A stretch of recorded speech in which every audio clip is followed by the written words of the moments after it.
I come from a Maasai tribe. My mother has 9 children, so when she was giving birth to her 4th child, she lost consciousness in the village. I was a little boy by then, so I didn't know, and nobody knew what to do with her. They brought in some traditional healers like we know in the village, but they couldn't really help. So they took her with a wheelbarrow to the nearest place where there was a health facility, 35 roughly kilometers from the village, and they had to use a wheelbarrow, push her all the way. And in a few days, less than a week, maybe 4 days, she was back and fully conscious. So my curiosity was always to find out why they took her and what they did and who did that. And so that kind of drove me towards medicine. And when I had to choose where I had to go for secondary school, that's when I chose the place where they took my mother.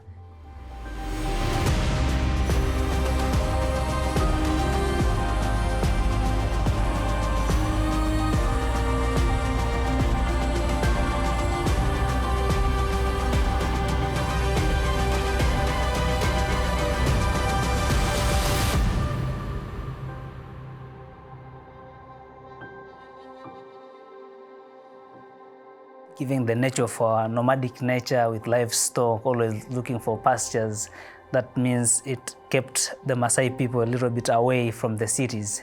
Mostly there is no clean water and no electricity, no roads, and sometimes you have schools like primary schools or no schools. So growing up, you don't know much about business, you don't know much about schools, you don't know much about what's going on in the cities, what is going on in other places. You only know your tradition, you only know your cows, you know your goats, you know your parents, you know your relatives, there's no much to know whether you are going to become a doctor or not. I'm going to read you one of my favorite quotes from John F. Kennedy. "To be courageous requires no exceptional qualifications, no magic formula, no special combination of time, place, or circumstances. It is an opportunity that sooner or later is presented to us all." There's very, very few things in life that could truly prepare you for what taking call is like. Some people may have more courage innately when they go into the operating room, but I think for every single person, part of it is just with time and experience, the ability to kind of take that leap of faith. Any focused field of study that forces you to think, forces you to problem solve, it prepares you for the kind of tasks we're talking about. You know, if you don't have an ample amount of courage, you'll never take on these cases. And I think part of getting to the higher level as a surgeon is about having the courage to keep doing those tough cases, to challenge yourselves. I think the more reps you have and the more time you spend in the OR, the more you recognize that there's more to learn and more to do. But I think that's where the confidence comes in. It's true confidence. It's like a calm confidence as opposed to being reckless. Psychological grit is courage because you need courage when things aren't going your way and yet you persevere through it. Growing up and going into medical school, I had a lot of difficulties, especially integrating into the kind of tradition and culture that was there. It was difficult, but now I was old enough to be able to see where I want to reach, and now I wanted to become a neurosurgeon, and I now knew what it takes to be.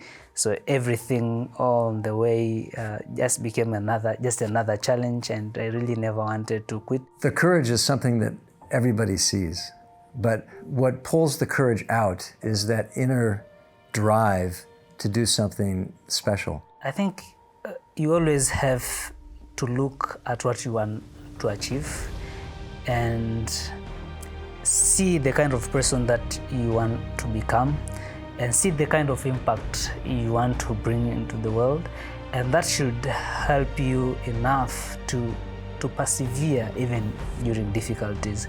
So your personal determination, put in all the hard work that is necessary, and inspire yourself by seeing the difference that you are going to bring.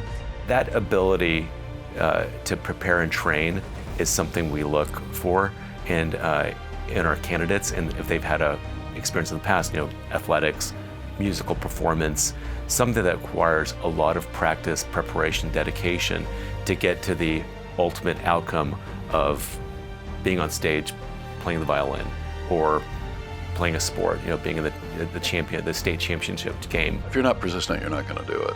You see some kids who come out and they're really good out of the box, right? You see some others who are not so good out of the box, right? But they're trainable. Yeah. And the people who will listen and work, they're going to do well. The people who might be a little bit more gifted on the front end, but they're not willing to listen, they're not willing to work, they're potentially going to be trouble. There are things that come along that cause you to lose sight of your own safety and your own preservation. And when people can act on that cause and go beyond their own well-being, that's courage. Whether it's going off to war to defend a nation, or giving 110% on the field so that your team can win a sporting event or a championship, or whether it's taking on that really complicated case where if it goes wrong, your reputation will take a hit. That's courage. I think so much of courage is really preparation. I think you see that a lot in junior residents. Someone who can talk you through a case even if they've never done it before. They're ready mentally then to take that next step. And you can always see kind of a difference between someone who kind of expects to be along for the ride and learn by watching versus someone who's taken the time to think through how they're going to do it, how they would think through it, even if they haven't done it before. And I think that's a huge part of that courage, is really just being prepared. What's a requirement to become a surgeon is knowing how to train, knowing how to prepare. You start at zero, and then you start working and start climbing this seemingly insurmountable mountain, going through that process, going through the trials and tribulations, the setbacks, staying determined, and just being really diligent with repetition and skill building, with the knowledge that if all of those things, all of those qualities and things that you went through before got you to a point where you were excellent at something before, there's no reason why it can't happen again. Courage isn't reserved for some special elite group. And like what we were saying before, you have to have that inner vision or that inner mission that you're trying to achieve, that you're striving for, and the courage comes as a byproduct.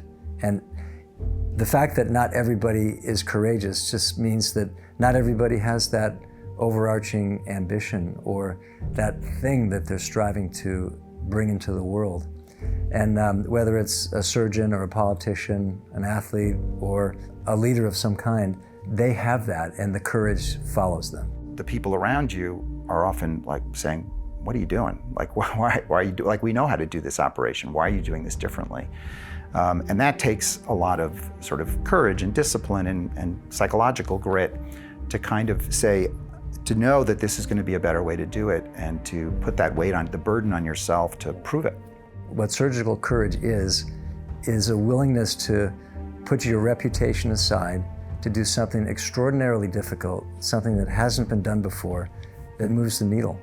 And when I think of my surgical heroes, they're people who have moved that needle by inventing a procedure, or doing something that's never been done, or doing a procedure that's so complicated that most people just wither at the thought of it.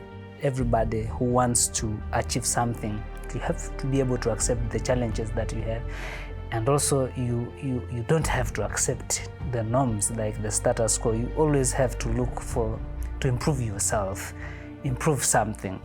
And then you have now to push the boundaries. That really needs a lot of resilience and dedication and perseverance that all come from looking at what you want to achieve in the future.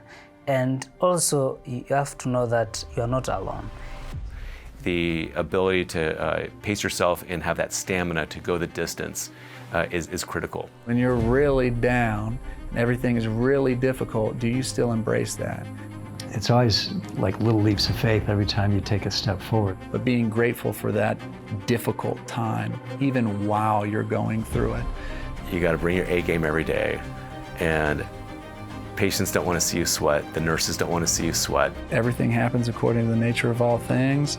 You know, this is just, it's something that I'm privileged to experience. Courage doesn't come easily, but you have to have a purpose first, and once you do, they go hand in hand. It's exciting. It's like, wow, look at all the way that I have to go. This is gonna be fun. ETJ, enjoy the journey.